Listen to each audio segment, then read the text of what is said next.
히브리서 11장 38절 한 절만 보겠습니다. 이런 사람은 세상이 감당치 못하도다. 저희가 강야와 산중과 암열과 토굴에 유하였느니라. 아멘. 수요일 나눴던 말씀을 업그레이드해서 나누려고 합니다. 그 뒤로 말씀을 묵상하다 보니까는 좀 새롭게 말씀을 전해야 되겠다 하는 생각이 들어서 그렇게 했습니다. 베드로전서 5장 8절에 보면은 근신하라 깨어라. 너희 대적 마귀가 우는 사자같이 두루 다니며 삼킬 자를 찾나니 너희는 믿음을 굳게 하여 저를 대적하라 라고 말씀하고 있습니다. 오늘 말씀의 제목이 세상에 감당치 못한 사람입니다. 성경은 우리에게 분명히 믿음 생활하는 우리에게는 영적 대적이 있다라고 얘기를 하고 있습니다. 그 대적은 끊임없이 우리를 공략하고 무너뜨리려고 하는 일을 멈추지 않고 쉬지 않고 하고 있다. 그러므로 믿음의 사람들은 근신하여 깨어서 분별해서 그 마귀의 괴계에 넘어가지 말고 더 적극적으로 얘기하면은 그를 대적하는 삶을 살아야 된다라는 말씀을 하고 있는 것입니다. 지피지기면 백정백승이라는 말을 우리는 잘 알고 있습니다. 우리 성도들이 우리의 적이 누구냐, 무엇이 우리의 적이냐라고 하는 것을 바로 알아야 됩니다. 마귀는 우리의 주적이다, 대적자다라고 하는 것을 우리는 잘 들어서 잘 알고 있습니다. 근데 마귀가 도대체 우리를 어떻게 공략하고 있느냐 하는 것을 우리가 구체적으로 인식을 못하고 있다라고 하는 것입니다. 우리는 에베소서 2장에 보면은 세상의 풍속을 쫓고 공중 권세 잡은 자가 공중의 권세를 잡고 활동하는 게 마귀다라고 얘기하고 있음을 알게 되어집니다. 그러니까 세상을 지배하는 것이 이 마귀다, 사탄이다라고 얘기를 하고 있거든요. 그러면 마귀가 지배하는 세상이라고 하는 것은 어떤 것이냐? 마귀가 지배하는 세상은 어떤 것이냐? 이것을 우리가 정확하게 인식을 해야지 될 줄 압니다.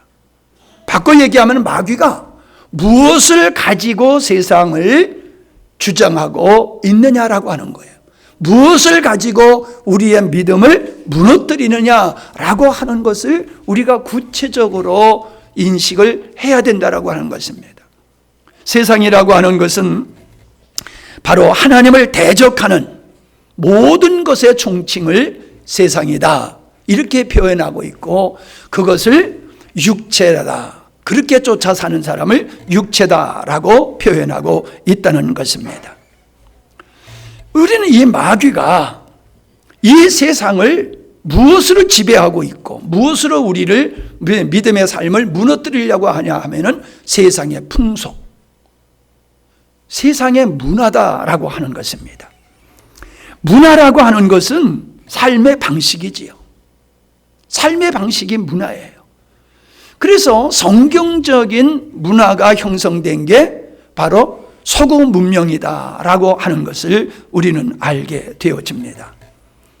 그러니까 도덕과 윤리, 이것은 하나님을 배제하고 성경을 배제하고서는 말할 수 있는 것이 아니에요.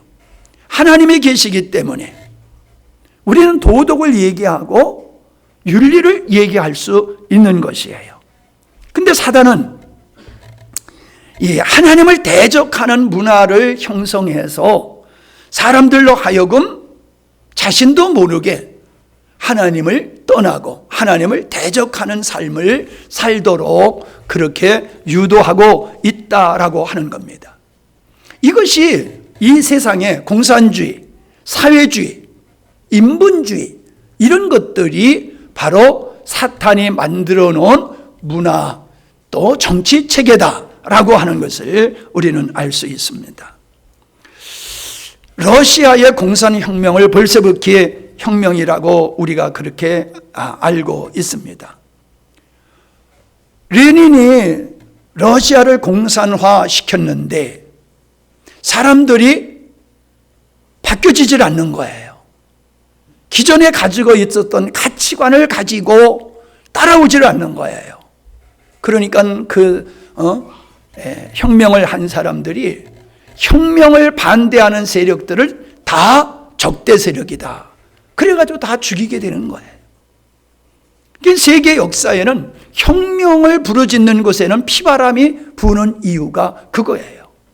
말을 안 들으니까, 뜻대로 안 들으니까 장애물이라고 생각하고 이런 장애물들은 제거하는 것이 상책이다라고 해서 그렇게 많은 학살을 했던 것을 우리는 역사적으로 알 수가 있습니다. 그런데 공산혁명은 이루었지만은 사람들이 근본적으로 바뀌어지는 게 아니에요. 사람들이 혁명적인 인물들로 바뀌어져야지 자기들이 원하는 그런 사회주의 나라를 이 땅에 이룰 수 있는데 사람들이 그걸 따라가지를 않는 거예요. 그냥 체제로서는 어찌할 수 없고 죽여도 안 되고 하니까는 어떤 정책을 쓰게 되느냐 하면은 사람을 세뇌를 시켜가지고 교육을 시켜가지고 자기들이 원하는 사람으로 만들어가는 작업을 하는 것이지요. 그걸 통해서 사람들이 문화가 바뀌어지는 거예요. 다시 말하면 그들은 기존의 가치, 기존의 권위, 기존의 규범을 파괴하는 정책을 피고 있는 것입니다. 이러한 하나님을 대적하는 세력들은 이 세상을 어떻게 보느냐 하면은 사람들이, 노동자들이 불행한 이유는 억압되어 있기 때문이다. 무엇에 대해서 억압되어 있느냐면 종교라고 하는 굴레에 씌워져서 사람들이 억압되어 있고 성의 성으로 사람들을 규제하고 있다. 이렇게 그들은 생각하는 거예요. 그래서 인간들이 불행한 이유가 거기에 있기 때문에 인간이 행복하려고 하면은 이 종교로부터 자유해야지 되고 성문화로부터 자유하는 것이 진정한 행복이다. 이런 가치관을 갖고 그것을 사람들에게 이렇게 세뇌를 시키고 있다라고 하는 것입니다. 지금 우리 주변에서 일어나고 있는 일들을 여러분이 가만히 생각해 보면 이해가 될 것입니다. 우리는 기본적으로 가부장적 가정 구조를 가지고 있지 않습니까? 일부 일처제. 이것이 우리가 전통적으로 가지고 있는 것이란 말이죠. 그런데 이 사람들은 어떤 생각을 갖느냐 하면은 그건 필요 없는 것이다. 이런 사람들은 기존의 어떤 규범과 가치를 부정하고 새로운 패러다임을 그들이 추구를 하는 것이지요.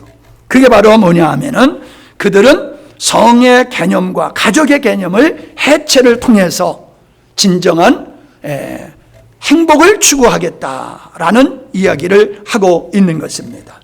이것이 바로 우리의 삶 속에서 지금 벌어지고 있는 성윤리, 가정 붕괴의 원인이 되는 것이다라고 하는 것이지요.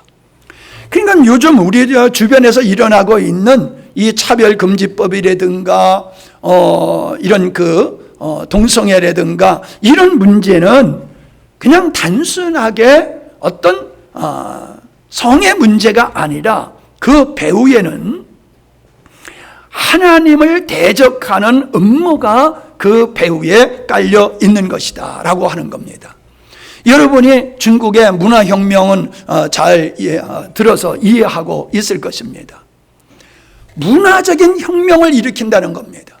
근본적인 기존의 가치와 규범을 배제하고 새로운 가치관으로서 이 사회를 만들어 가겠다고 하는 것이거든요. 그래서 그들이 쓰는 용어가 이겁니다. 자의식이 존재를 규정한다. 이게 현대시대 정신이라는 거예요. 그러니까는 성별을 태어나면서 남성으로 여성으로 태어나는 게 아니라 내가 남자라고 생각하면 여자도 남자고, 남자지만 내가 여자라고 생각을 하면은 여자가 된다는 거예요. 그거를 누구도 막아서는 안 된다라고 하는 것이지요. 이 포스트 모더니즘이라고 하는 게 뭡니까? 절대적인 가치, 절대적인 진리를 부정하고 자신이 선택하는 것, 그것이 바로 진리다라고 하는 이런 사고를 가지고 있는 거예요. 그래서 자의식이 존재를 규정한다. 내가 인식하는 대로 어떤 존재를 규정한다는 거예요. 그러니까 어린 아이가 크다가 어느 날 갑자기 나는 여자다. 그래서 성전환 수술을 하려고 하면은 그걸 막아서는 안 된다는 거예요. 인권 침해라는 거예요. 인권 침해. 그가 스스로 자기를 규정하는 것을 간섭하는 것은 그거는 인권을 침해하는 것이다. 그래가지고 법에 저촉되는 사회를 만들려고 하는 것이라는 것이죠. 인권이라는 이야기들을 많이 합니다. 인권이라고 하는 것은 하나님께서 인간을 지으셨기 때문에 인간은 아주 존엄한 존재인 것이지요. 그런데 그들이 말하는 인권이라고 하는 것은 자기들이 규정한 대로 살아가도록 존중해줘야 된다는 거예요. 자기들이 생각하는 대로. 그러니까 남녀가 결혼하는 게, 이성이 결혼하는 게 맞는데 남자가 남자끼리 결혼하고 여자가 여자끼리 결혼해도 이게 문제가 안 된다는 거예요. 그게 잘못됐다라고 얘기하면은 인권을 침해하는 것이다. 혐오주의자다. 이래서 법으로 규제를 하려고 하는 게 차별금지법을 만들려고 하는 것이다 라고 하는 것입니다. 이 말은 바꿔서 얘기하면은 성경의 가치관을 전적으로 부정하는 거예요. 성경에서는 그걸 용납하지 않지 않습니까? 성경에서는 그걸 죄라고 얘기합니다. 그러니까 자기들이 옳다고 여기는 것을 성경에서는 죄라고 규정을 하니까 그들이 생각하는 그들 나름대로의 사회를 만들려고 하면은 큰 장애물이 교회라는 거예요. 이 교회가 없어야지 자기들이 주장하는 것을 성취하고 이룰 수 있는 것이에요. 그래서 교회를 적대 세력으로 여기고 음해하고 교회를 무너뜨리고 교회를 해체하려고 하는 이런 시도들이 전박이적으로 나타나는 것이다. 그러니까는 이 동성애라고 하는 것은 이 성에 대한 문제가 아니라 그 근본은 하나님의 절대적인 존재와 진리를 갖다가 부정하는 그것이 이 동성애의 근본이다 라고 하는 것을 우리가 인식을 해야 될 줄 압니다.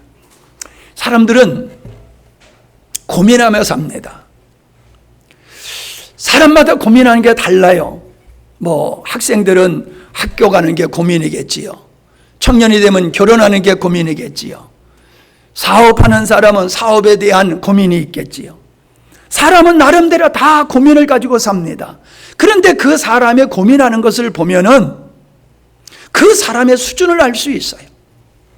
어떤 사람은 늘 고민하는 게 뭘 먹을까? 뭘 좀 맛있는 걸 먹을까? 그냥 맛있는 거 먹는 것을 늘 찾아 사는 사람이 있어요. 어떤 사람은 어떻게 좀 인생을 즐겁게 살까 해가지고 그런 쪽에 놀러 다는 데만 그저 고민하고 그런데 마음을 뺏기고 살아가는 사람들이 있다라고 하는 겁니다. 그런데 내가 가만히 보니까는 인생이 무엇인지, 어떻게 사는 게 인생에 제대로 사는 것인지, 이런 걸 고민하는 사람이 신앙을 갖기가 쉬워요. 신앙을. 그리고 내가 어떻게 해야지 하나님이 원하는 사람으로 변화될 수 있을까? 어떻게 내가 세상을 이기며 살 수 있을까? 이런 걸 고민하는 사람들은 복음의 눈이 열립니다. 그런데 세상적인 것에 마음을 뺏기고 그저 어떻게든지 잘 먹고 잘 사는 것에 마음을 뺏기고 그런 것만 고민하면서 살아가는 사람은 복음에 들어가질 않아요. 예수를 안 믿게 돼요. 되려 예수 믿는 게 귀찮아요. 제약이 돼요. 자기들이 원하는 것을 이루려고 하면은 성경에서 그걸 죄라고 여기거든요. 먹고 마시고 즐기고 싶었는데 그건 죄야라고 하니까는 교회 가면 맨날 자기가 원하는 삶을 죄라고 얘기하니까 싫은 거거든요. 그래서 예수님을 안 믿습니다. 예수님을 믿기는 여러 가지 이유에서 예수님을 믿기는 믿는데 인생이 무엇인지 관심이 없어요. 하나님의 의도, 하나님의 원하심 관심이 없어요. 이런 사람은 복음적으로 신앙이 건강하게 성장하지 못하더라. 어떤 사람이 신앙생활을 할 수 있고 신앙생활을 잘 할 수 있느냐 살펴보니까는 인생의 문제를 고민하는 사람들이에요. 인생의 문제, 어떻게 살아야지 제대로 사는 것인지, 죽음 후에는 어떤 세계가 있는지 이러한 것을 고민하는 사람은 믿음의 생활을 잘 할 수 있습니다. 이건 철학자만이 고민해야 될 문제가 아니라 인간이라고 하면은 이것을 당연히 고민해야 되고 답을 가지고 살아야지 된다라고 하는 것입니다. 이런 문제를 해결할 수 있는 방법은 다른 데 있지 않습니다. 예수님을 만나게 되어지면은 이런 답을 얻게 되고 그런 문제를 다 해결할 수 있을 뿐만 아니라 세상을 이기는 자, 세상에 감당지 못하는 사람이 될 수 있다라고 하는 것입니다. 인생이 이제 예수 믿는 분들이 그래요. 왜 이렇게 안 변하느냐? 남을 가르쳐 얘기하는 게 아니라 자신을 가르쳐서 나는 왜 이렇게 예수 믿은 지가 오래됐는데 이렇게 안 바뀌는 거야? 왜 이렇게 변화되지 않는 거야? 이런 거를 대부분의 많은 사람들이 고민하고 있음을 보게 되어집니다. 그런데 분명한 것은 인간은 스스로 변화될 수 없는 존재라는 사실입니다. 인간은 스스로 변화될 수 없는 존재이기 때문에 하나님께서 인간을 거듭나게 하심으로 변화시키시는 것이 하나님의 방법이다라고 하는 것이지요. 사람이 변하지 않는 이유가 있습니다. 내재되어 있는 죄성 때문에 그렇습니다. 살아가면서 형성된 거짓된 감정의 묶임으로 말미암아 그 마음속에 두려움이나 분노나 자괴감이나 우울증이나 패배감 이런 것에 묶여가지고 사람들이 성숙하지 못하고 발전하지 못하는 것이 되더라라고 하는 것입니다. 우리가 얼마나 많이 교육을 받았습니까? 옛날에 우리 때만 하더라도요 중학교 못 가는 사람들이 많이 있었어요. 초등학교 졸업하고 가지 못하는 사람, 여기 함양에 오니까는 초등학교도 못 나온 사람이 많더라고요. 한글을 읽을 수가 없어가지고 교회 부끄러워서 못 나간다, 그런 사람이 있더란 말입니다. 그런데 지금 거의 다 대학을 다 나온 사람들이지 않습니까?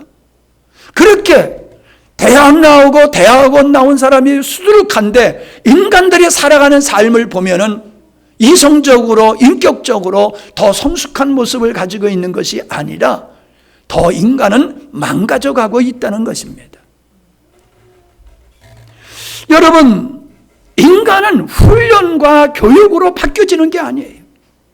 근본이 바뀌어지는 것은 하나님을 만난 사람은 근본이 바뀌어지더라라고 하는 것입니다. 이런 근본이 바뀌어진 사람, 그러니까 신앙생활을 얼마나 했느냐, 내가 성경을 얼마나 읽었느냐, 훈련을 교육을 얼마나 교회에서 받았느냐, 이거에 따라서 사람이 바뀌어지는 게 아니라는 거예요. 거듭남, 하나님을 만남으로 말미암아 거듭남으로 되는 것이지 어떤 어떠한 노력과 방법으로 인간이 변화되는 것은 아니다라고 하는 것입니다. 예수님을 만나게 되어지면 영혼이 거듭나게 됩니다. 그래서 마음속에 상한 감정이 치유가 되어지고 그 타락한 마음속의 죄성으로부터 자유하게 된다는 것입니다. 그리고 인생이 무엇인지, 어떻게 사는 것이 인생인지를 누가 가르쳐 주지 않아도 거듭난 사람은, 하나님을 만난 사람은 그 답을 알게 되어지고 그쪽으로 살아가게 되어지더라라고 하는 겁니다. 그러니까 예수님을 믿으면서도 변화되지 아니하고 세상을 이기는 자가 아니라 세상에 끌려가는 사람은 하나님을 만난 적이 없는 거예요. 하나님에 대해서 지식은 알고 있어도 하나님을 인격적으로 만나지 못하다 보니까 거듭나지 못한 거예요.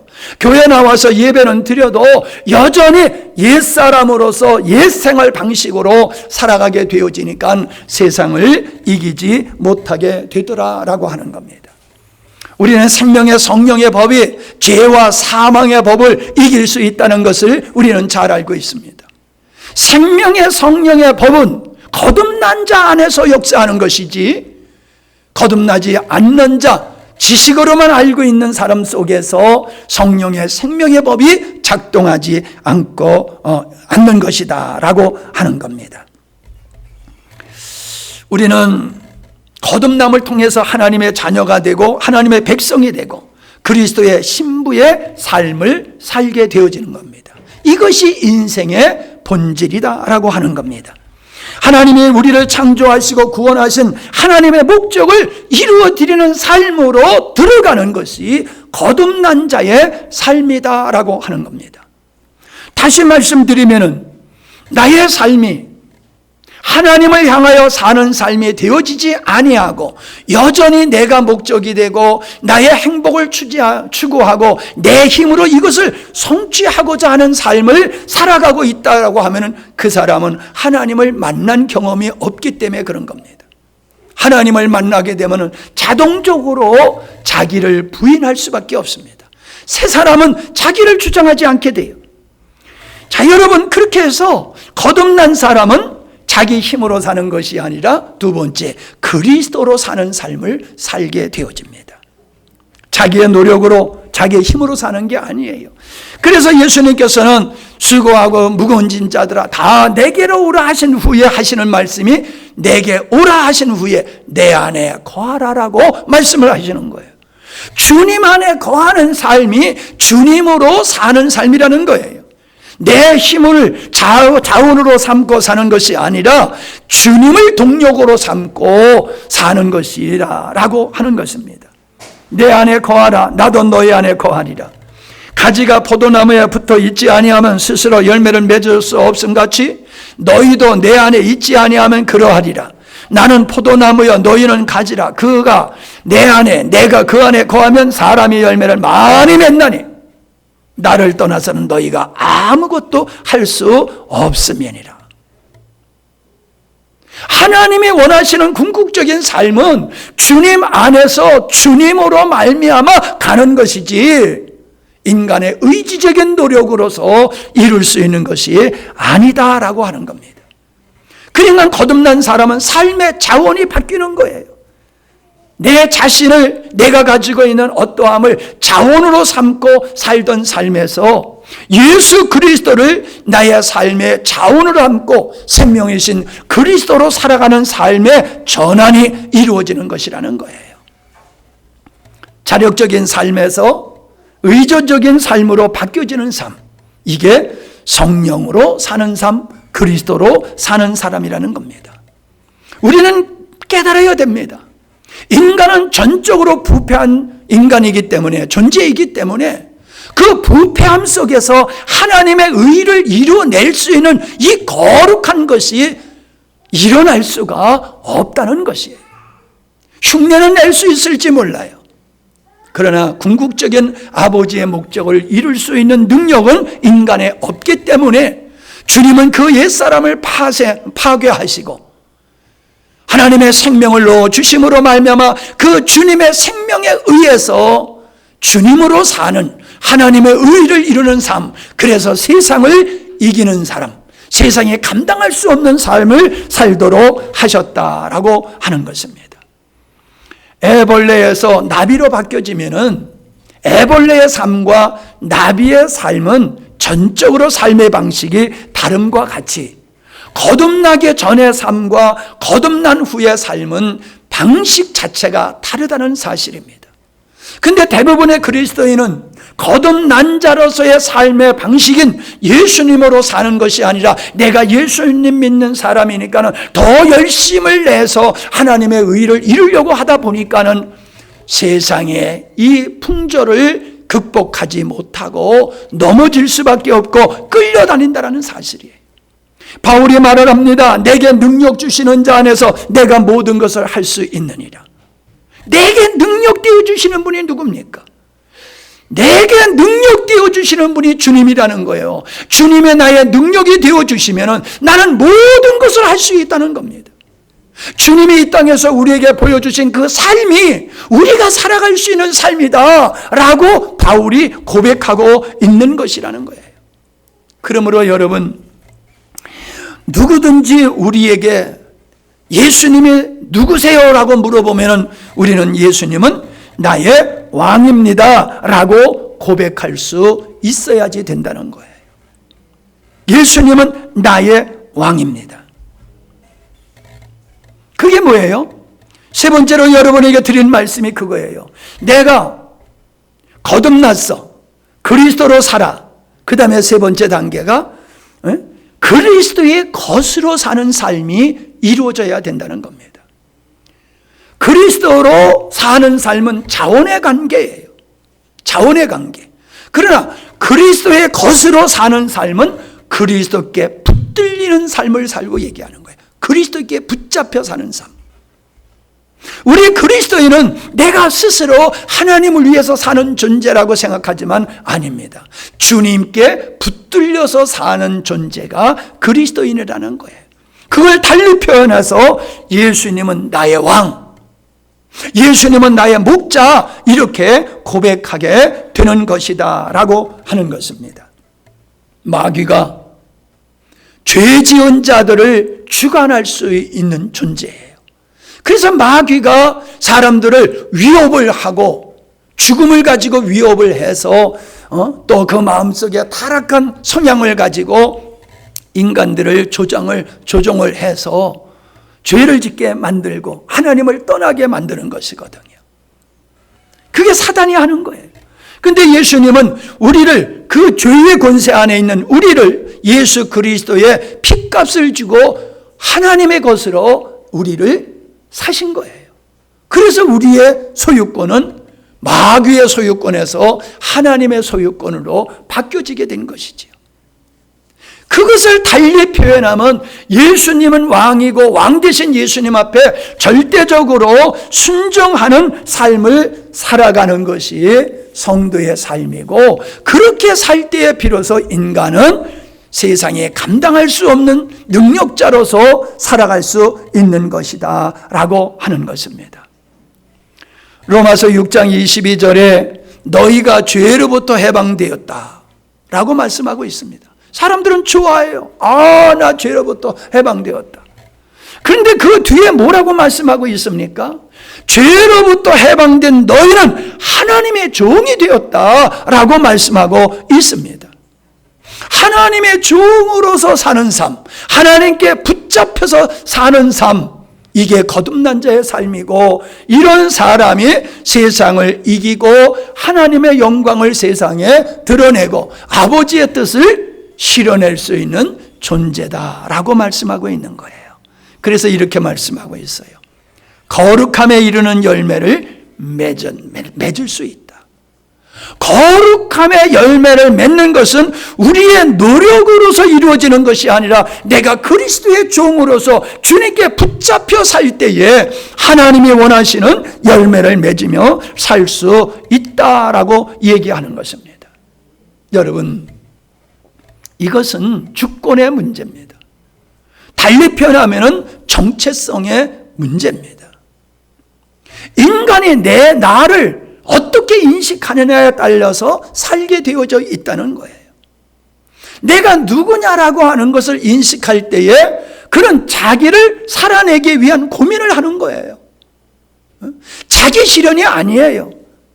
하나님께서 원하시는 그 사람, 내가 하나님이 원하는 그 사람, 그리고 그 삶을 살아내고자 하는 마음의 갈망이 생기게 되어지는 거예요. 그게 기쁘고 그게 즐겁고 그게 행복한 거예요. 세상에 부럽지 않아요. 그래서 귀뚫은 종으로 살아가게 되는 거지요. 억압된 노예의 삶이 아니라 사랑하는 사람을 위해서 사람들이 희생하며 섬기며 살듯이 하나님의 은혜, 하나님의 사랑을 깨닫게 되어지니까는 스스로 자기가 나는 내 것이 아니야, 나는 주님의 것이야, 그리고 주님에 의해서 주님에게 사로잡혀 사는 것이 나는 행복해. 하나님께 사로잡혀 사는 것이 귀찮고 그 삶이 비굴한 삶이라고 느끼는 게 아니라 하나님께 붙잡혀 사는 사람, 주님의 것으로 인정받고 주님의 것으로 사는 삶을 영광으로 여기고 기뻐하며 즐거워하며 살아가게 될 때에 이런 사람은 세상이 감당할 수 없는 거라는 거예요. 공산혁명을 하고 말을 듣지 아니하니까는 결국 죽였단 말이에요. 그러니까 죽인 사람이 이긴 것 같지요? 죽인 사람이 이기는 게 아니에요. 굴하지 아니하고 순교를 당하는 사람이 이기는 거지요. 스데반 집사를 돌로 쳐 죽인 사람이 이긴 겁니까? 돌에 맞아 죽으면서 그들을 용서하는 스데반이 이긴 사람입니까? 여러분, 세상이 믿는 자들을 박해하는 것은 그들이 힘이 세서가 아니라 그들이 우리를 감당할 수 없으니까는 죽일 수밖에 없는 거예요. 그래서 순교자가 나오는 것이란 겁니다. 그런데 주님의 것으로 사는 사람은, 거듭난 사람은 이 죽이는 것을, 죽임을 당하는 순교를 두려워하지는 않는다는 거예요. 영광으로 여긴다는 거예요. 그건 누가 강요해서가 아니에요. 스스로가 그런 인식이 생기는 거예요. 나는 하나님의 것이 되는 것이 영광이다.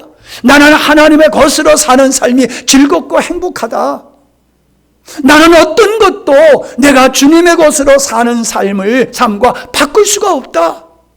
나는 목숨을 버려서라도 나는 주님의 것으로서의 나의 정체성을 잃지 않고 살아가겠다. 그게 바로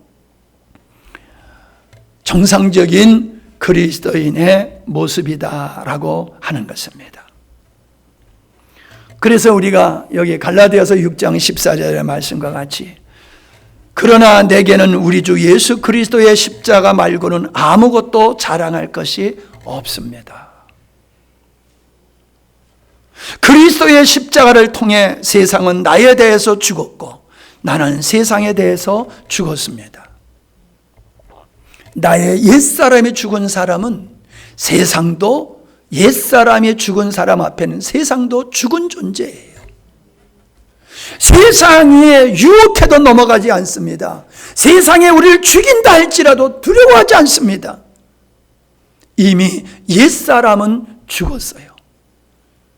하나님의 것으로 사는 이 사람은 사람을 두려워하지 않습니다. 세상 것에 마음을 뺏기고 살아가지 않습니다. 이런 사람을 누가 이길 수 있겠습니까?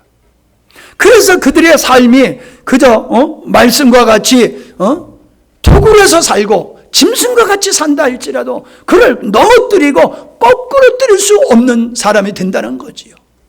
그런 사람이 세상을 이기는 거예요. 여러분, 세상이 강한 것 같지만은 우리는 넉넉히 세상을 이길 수 있는 사람으로 하나님이 우리를 세우셨다는 겁니다. 세상적인 문화를 따라가지 아니하고 인정하지 아니하고 오직 하나님의 말씀을 붙잡고 말씀에 의한 삶을 살아가기 때문에 세상과 충돌하게 되어지고, 그러나 세상에 충돌하는데 거기서 굴복하는 것이 아니라 승리하는 삶을 살게 되는 것이 거듭난 하나님의 백성들의 모습이다라고 하는 것입니다. 우리는 나와 세상을 팔아서 주님을 얻은 사람들입니다. 그렇기 때문에 우리는 세상에 연연하지를 않는다라고 하는 것입니다. 성도는 하나님께로부터 독립적이지 않습니다. 하나님께 예속되어지고 하나님께 의존적인 존재로서 살아가는 사람이 성도고, 주님에 의해서 살아가는 사람은 세상에 감당할 수 없는 사람이 된다는 것입니다. 여러분, 믿지 않는 사람들 관계 속에서 부딪히는 게 뭐 때문에 부딪힙니까? 가치관이 다른 거예요. 세계관이 다른 거예요. 다시 얘기하면 서두에 말씀드렸듯이 문화가 다른 거예요. 문화, 삶의 방식, 삶의 목적, 삶의 가치관이 다른 거예요. 그러니까 충돌하는 거예요. 그래서 믿지 않는 사람과 믿는 사람들이 만나면 충돌하기 때문에 믿는 사람과 결혼을 해야 된다, 믿지 않는 사람과 멍에를 매면은 안 된다라는 말씀을 하고 있는 것입니다. 상종하지 말라는 얘기가 아닙니다. 우리는 생명의 사망을 이김과 같이 성경적인 가치관과 세계관을 가지고 살아가는 이 성경적인 문화를 우리는 놓쳐서는 안 됩니다. 이 세상이 하나님을 대적하는 이런 사조로 나갈 때에 이런 문화가 형성되는 것을 우리는 그냥 보고만 있어서는 안 됩니다. 이것에 배우는 어둠의 세력들이 하나님을 대적하고 교회를 무너뜨리고 믿음의 사람을 무너뜨리려고 하는 사단의 전략이 동성애로 나타나고 있는 것이로구나. 이 기존의 성경에 근거한 가치관과 규범을 깨뜨려버리고 기존의 성경적인 가정관을 깨뜨려버리고 성경적인 이 자유민주주의 체제를 전복하고 하나님을 대적하는 세상 나라를 세우려고 하는 것이 사단의 전략이고, 그 사단에게 사로잡힌 사람들이, 속은 사람들이 그들의 수종을 듣는 이런 존재들이다라고 하는 것을 우리가 분명히 인식해야 될 줄로 믿습니다. 우리는 세상 나라가 어떻게 이루어지는지를 알아야 되고 하나님의 나라가 어떻게 이루어지는지를 우리는 알아야 됩니다. 우리가 이 세상에 나가서 예수님은 나의 왕이다라고 하는 이런 마음을 가지고 살아가게 될 때에 나의 삶의 모든 영역에서 예수님의 주권이, 예수님의 통치가 이루어지게 하는 삶, 이것이 주님께 붙들려진 삶이에요. 주님의 것으로 사는 삶이에요. 그것이 바로 너희는 세상의 빛이다, 너희는 세상의 소금이다 라고 하는 말씀이에요. 우리가 세상에 가서 소금으로 사는 게 어떻게 소금으로 사는 거예요? 빛으로 사는 게 어떻게 빛으로 사는 거예요? 우리의 의식이, 우리의 가치관이, 우리의 세계관이 성경적일 때에, 성경적인 가치관과 의식을 가지고 살아가게 될 때에 그 삶이 세상에 하나님의 어떠함을 드러내고지고, 그런 그 삶 속에서 하나님의 통치가 이루어지게 될 때에 하나님의 나라가 확장되는 것이다 라고 하는 것입니다. 고린도후서 10장 4절로 5절에 뭐라고 말씀하고 있습니까? 늘 인용하는 말씀입니다. 견고한 진을 파하라. 견고한 진을 파하라.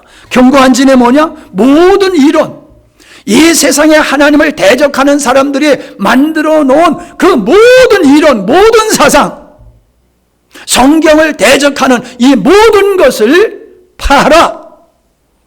교만한 생각을 파하라. 그 두 가지를 말씀하고 있어요.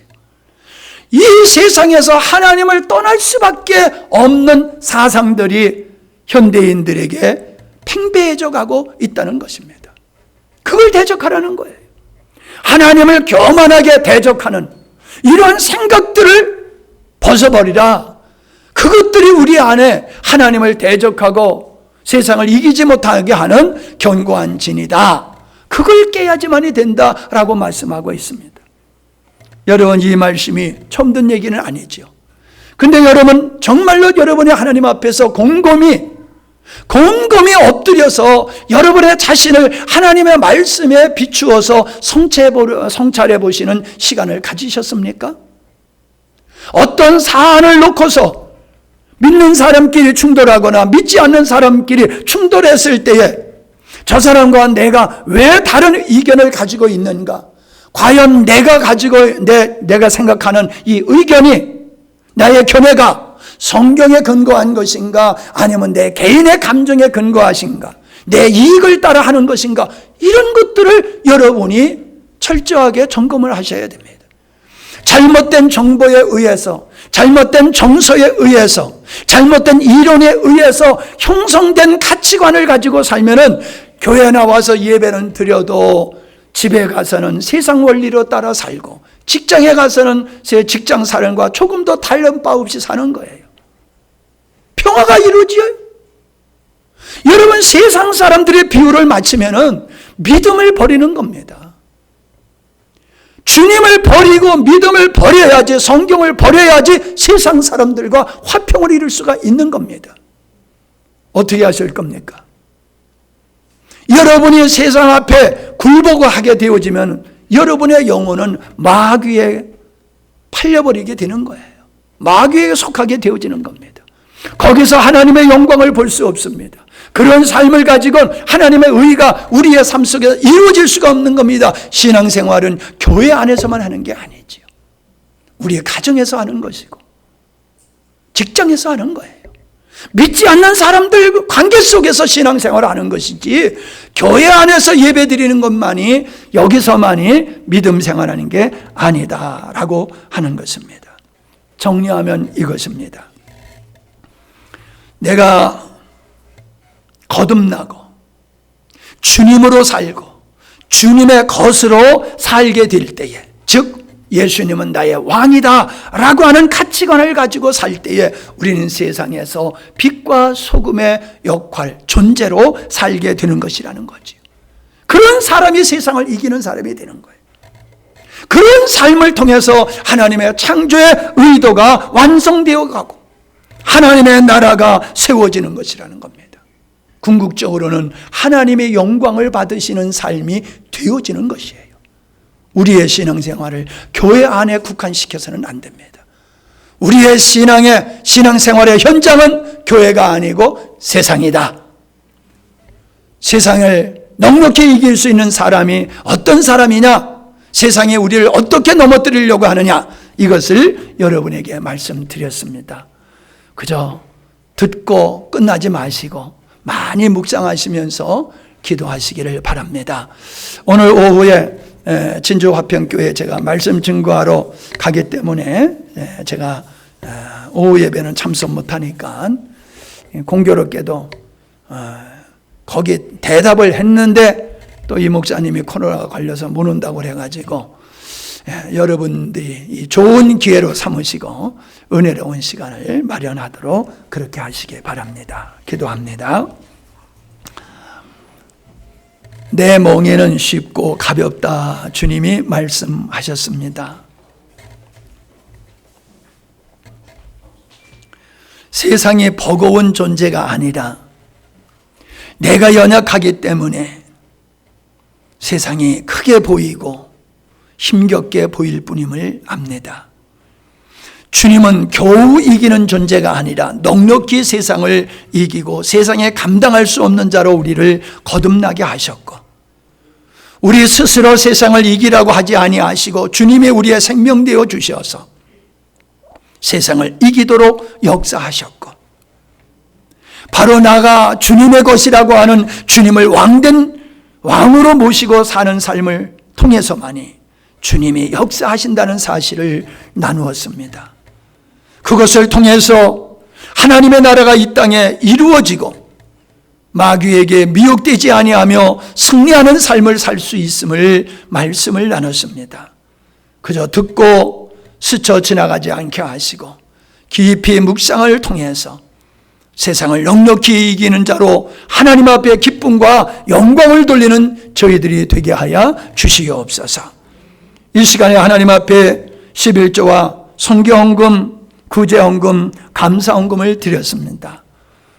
몸으로, 시간으로, 재능으로 하나님을 섬기는 귀한 손길들 복되게 하셔서 저들의 삶이 하나님의 의로운 도구가 되게 하여 주시옵시고 주님의 뜻을 성취하는 삶이 되게 해 주시옵소서.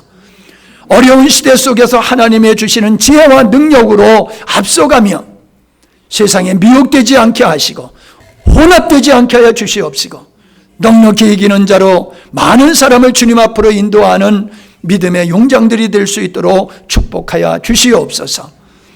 코로나로 고생하는 우리의 사랑하는 지체들 주께서 붙잡아 주시고 속히 건강을 회복할 수 있도록 인도하여 주시옵소서. 이 땅의 젊은이들, 특별히 하나님의 자녀들의 젊은 자녀들을 아버지께서 붙드시고 저희들이 세상에 미혹되지 않게 하여 주시옵시며 하나님의 말씀에 경고에 서지게 하여 주시고 하나님을 목적으로 삼고 하나님의 주신 비전을 성취하며 나갈 수 있는 귀한 자녀들이 되게 하여 주시옵소서. 예수님의 이름으로 간절히 기도하옵나이다. 아멘.